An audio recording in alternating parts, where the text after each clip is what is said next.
হয় মাত্ৰ 10 মাহ আছে 2026 নিৰ্বাচন এতিয়াও বিৰোধী বহুতা বিভক্ত হৈ আছে আৰু কালিও সংবাদ মাধ্যমৰ যোগেদি সংবাদ মাধ্যমে ক'লে যে অখিল গগৈক বিশ্বাস কৰিব নোৱাৰে গৌৰৱ গগৈক প্ৰতিক্ৰিয়া কি হ'ব একচুৱেলি গৌৰৱে কি ক'লেনো মই কালি ৰাতি ধেমাজিলৈ আহি আছিলো মই খুব ভালকে শুনা নাই কি ক'লেনো একচুৱেলি অখিল গগৈ একচুৱেলি কৈছে অখিল গগৈ তেখেতে কৈছে গৌৰৱ গগৈ এখন সংবাদ মেলত যে অখিল গগৈ পুৱাই এটা কথা কয় গধূলি এটা কথা কয় গতিকে তেখেতৰ যিখিনি কথা আমি বিশ্বাসেই কৰিব নোৱাৰোঁ গতিকে তেখেতক লৈ আমি কেনেকৈ আগবাঢ়ি যাম এতিয়া একমাত্ৰ আপুনি আছে যি বিৰোধী একত্ৰিতকৰণ কৰাৰ ক্ষেত্ৰত আপুনি আগবাঢ়ি গৈছে তেওঁলোকে পঞ্চায়তে মানে নৎসাত কৰিছে এই বিষয়টো মানে মই এটা কথা আপোনাক কওঁ যে গৌৰৱ যেতিয়াৰ পৰা সভাপতি হ'ল গৌৰৱ গগৈ ডাঙৰীয়া যিদিনাৰ পৰা সভাপতি হ'ল সেইদিনাৰ পৰা ৰাইজৰ দলে কংগ্ৰেছ সম্পৰ্কে এটা বাক্য কোৱা নাই আপোনালোকে সকলোৱে জানে অকল ৰাইজৰ দল নহয় সমগ্ৰ অসমৰ মানুহ ৰৈ আছে যে কংগ্ৰেছে নিজৰ দল শক্তিশালী কৰাৰ লগে লগে আন সকলো ৰাজনৈতিক দলৰ লগত 2026 চনত বিজেপিক পৰাভূত কৰিবৰ কাৰণে ঐক্যবদ্ধ হ'ব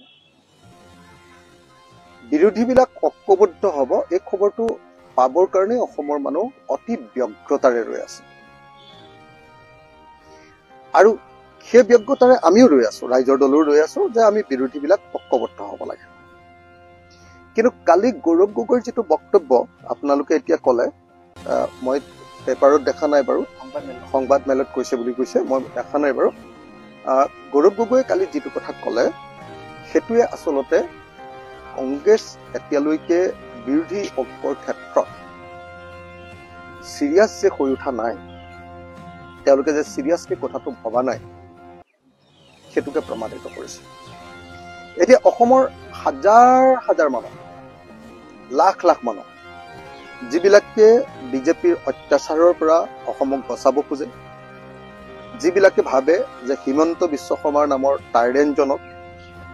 স্বেচ্ছাচাৰী শাসকজনক ফুৰাব লাগে যিজনে ভাবে যে সাম্প্ৰদায়িক বৰ্ণবাদী শাসন ব্যৱস্থাৰ পৰিৱৰ্তে আমাক এখন ডেমক্ৰেটিক শাসন লাগে যিজনে ভাবে যে অসমৰ প্ৰত্যেকজন মানুহৰ কণ্ঠ ৰোধ নকৰা এখন গণতান্ত্ৰিক চৰকাৰ লাগে যিজনে ভাবে যে বিজেপি চৰকাৰৰ দিনত মূল্যবৃদ্ধিৰে দেশখন খতম কৰি দিছে এই চৰকাৰক আমি ফুৰাব লাগে আমি বাচিব নোৱাৰো প্ৰত্যেকজন অসমীয়া মানুহে এতিয়া প্ৰাৰ্থনা কৰি আছে যে বিৰোধী দলবিলাক একলগ হওক আমিও বিৰোধী দলক ঐক্যবদ্ধ কৰিবৰ কাৰণে ব্যক্তিগত আৰু ৰাজনৈতিক স্তৰত অনবৰতে লাগি আছো গৌৰৱ গগৈ সভাপতি হোৱাৰ পাছত মই কংগ্ৰেছ সম্পৰ্কে এটা শব্দও কোৱা নাই কংগ্ৰেছ সম্পৰ্কে সামগ্ৰিকভাৱে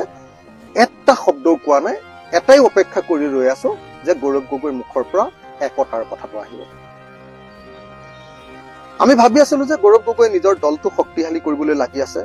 ঠিকে আছে কিন্তু গৌৰৱ গগৈ যদি